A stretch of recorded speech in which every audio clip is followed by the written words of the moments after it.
Hello, welcome to day 19 of my 30-day healing challenge. We're well past halfway there now. Amazing. Almost the end of June. I don't know how that happened. I blinked. Here we are.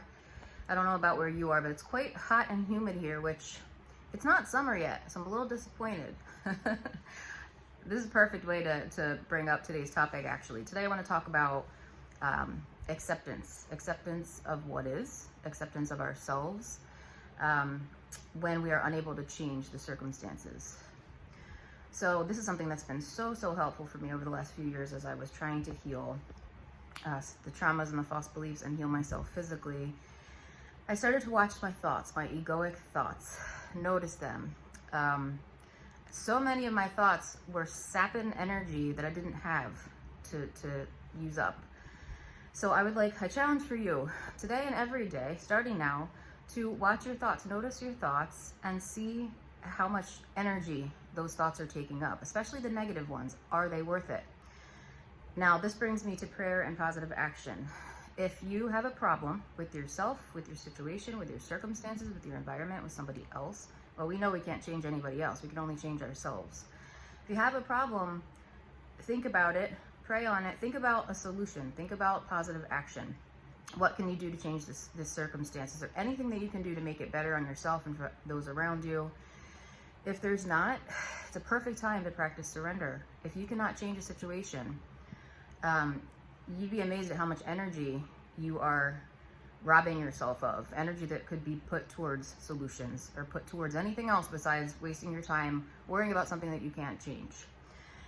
So think about a solution. Is there anything you can do to change the situation? And if there's not, go ahead and practice surrender. Say, throw your hands up, surrender. Say, God, universe, whatever it is you believe in, I don't know what I'm doing. I surrender. Please take this from me. Take this problem, and I am open to solutions. And then you'd be amazed. Maybe not like in that moment, but very shortly.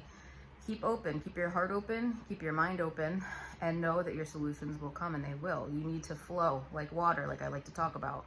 You want to flow right along with the universe and let it happen, because there are divine beings, and there's, put your positive energy out there, and things are happening for you in your favor in due time. Not everything comes when we want it to. It comes in God's time. But it will come. And if it doesn't come, guess what? It wasn't meant to. You deserve something better. You deserve something different. And that's why it's not coming. Your life was supposed to head down a different path, So let's see, as far as self-acceptance, this is one that I've been struggling with my entire life. A big part of learning to accept myself, honestly, has been to let go of the people who don't accept me. I understand that's not always the case in like a work situation or whatever, sometimes in a family situation, but usually if it means enough to you to be able to strip away those egoic layers that may not be serving you or those around you anymore, those who deserve your love and your attention and your best, it might be time to consider that you do have the power of choice to let people go who are not serving you in your life's mission. And in my case, for now anyway, and quite possibly forever, blood family had to go. I honestly do wish them well. Of course, I get a little angry here and there based on my personal circumstances, but that's not getting me anywhere.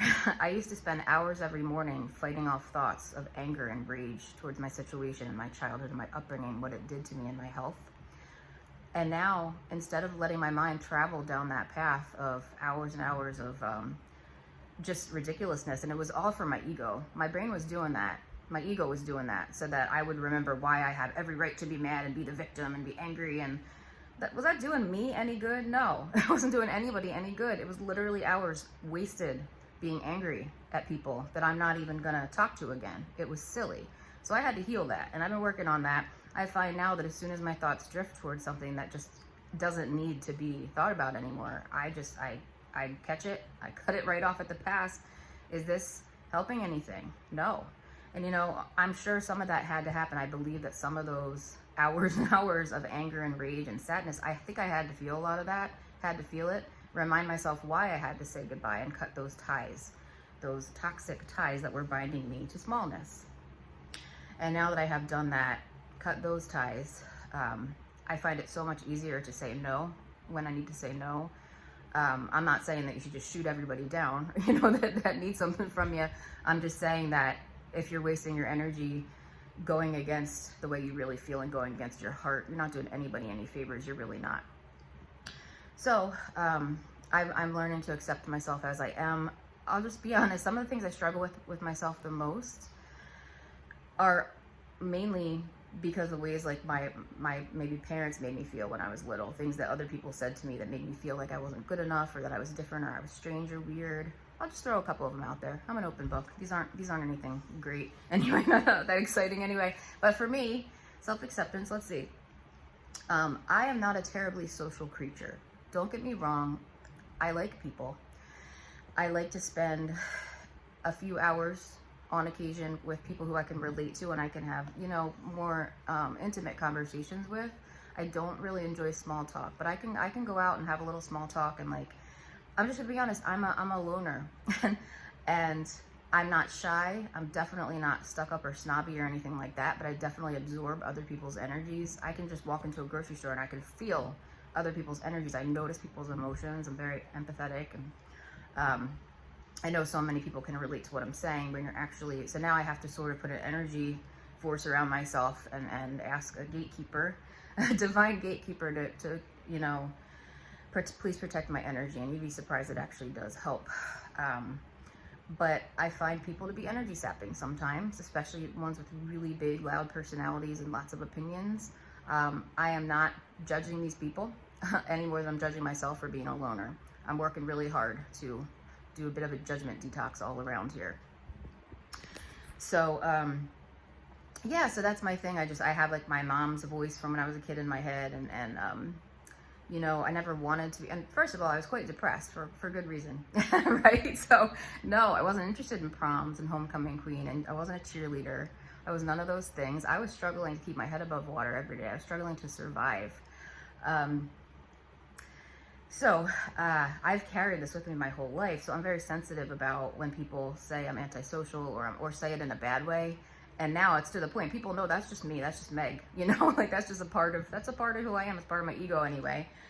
And the fact is, I don't need a lot of stuff. I don't need, I don't need tons of action and excitement. I don't need lots of material things. I mean, I would honestly be happy like in a cabin in the woods by myself, really, you know, with my closest loved ones, you know.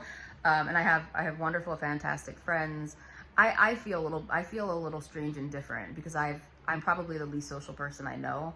That doesn't mean I'm afraid of people. I'll come right up and talk to you. I'm very outgoing most of the time. I used to always, like, my moods were all over the place. So I'd never know what kind of mood someone's going to catch me in. And I'd be so irritable. I didn't want to be around people. I had hormonal imbalances and everything. Anyway, now all those layers have been peeled away. And now I'm like, am I really as antisocial as I used to be, or I think I am? Or is that just my ego talking? I don't really know, you know. I mean, with this quarantine over all these months, I haven't really seen anybody. But I guess my thing is, I feel like everything I need is within me now. I feel like I've done so much healing and reparenting myself that I feel like everything I need is already within me. So it doesn't mean, I understand that the quality of your relationships with people is so incredibly important, and it really is, but I feel different in that way. And I'm not saying that as a good thing. I'm not saying that as a bad thing. We are all united and we're all one. And that was a big part of my journey as well, was recognizing and realizing that we are all one. We just have these egos that keep us separate. We want to be separate, and our egos want to keep us separate. And I noticed that my ego hangs on to certain things, like almost prides itself on certain things, you know, kind of like interesting. I'm always like, light bulb. I'm always realizing different things. Anyway, I have accepted myself like this. If I really wanted to change it, I would have changed it, because I can change anything I want to change. I can do whatever I want to do. I really believe we all have that power. The fact that I healed myself with help, don't get me wrong, lots of earthly angels helped me, but I was open to it, and I did the work, and I healed myself. And I feel like if I could do that, I could pretty much do anything I put my mind to. It's just, what do I want now, you know? Anyway, I didn't mean to go all, get all deep on you there, but I guess my whole point was, I noticed my thoughts, and I still notice my ego sometimes just looking for trouble. It's so funny. This morning, something silly. We had like we had the lawnmower running outside or something, and I was like, of course they're here on this day, that something or other. I don't know what my problem was. Immediately recognized it. I was like, that is the stupidest thing Are you kidding me? Like, you're really gonna complain because somebody's mowing your lawn right now? Seriously, because of the noise? Absolutely ridiculous. I laughed it off. I forgave myself for being ridiculous and laughed it off, but it's like, how much energy did I waste on my stupid ego all those years, letting it tell me all these lies? And our egos, you know, those of us who are used to suffering from childhood, our egos want us, they're used to suffering. They're not comfortable with freedom. They're not comfortable with just being okay. They're like, something bad has to happen.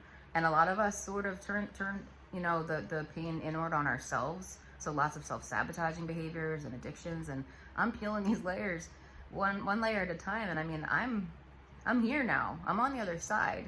And now it's like, now what, you know? And I don't want that fear of success that I've talked about in the past. I don't want that to get in my way.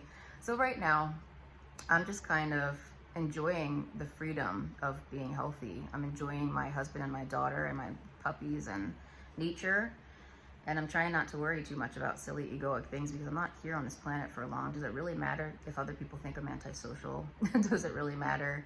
No, it doesn't. I'm doing the best I can, and I'm doing my best to be a good person. And to me, that's what matters the most. So I accept myself for who I am. And when I really don't like something about myself, I have the power to change it. And I have the choices. It's a choice. And I choose to accept myself today. And I surrender to everything that I can't control. And I choose prayer and positive action over complaining and whining about things that I can't change. So that's all I got for you today. That was on my mind this morning. I hope you guys have a beautiful weekend. It's super hot and humid in northeastern PA. See, there's my ego again. I'm hot. I don't like to be hot. Pretty sure I'll survive. I hope you guys have a beautiful weekend. I'll see you tomorrow.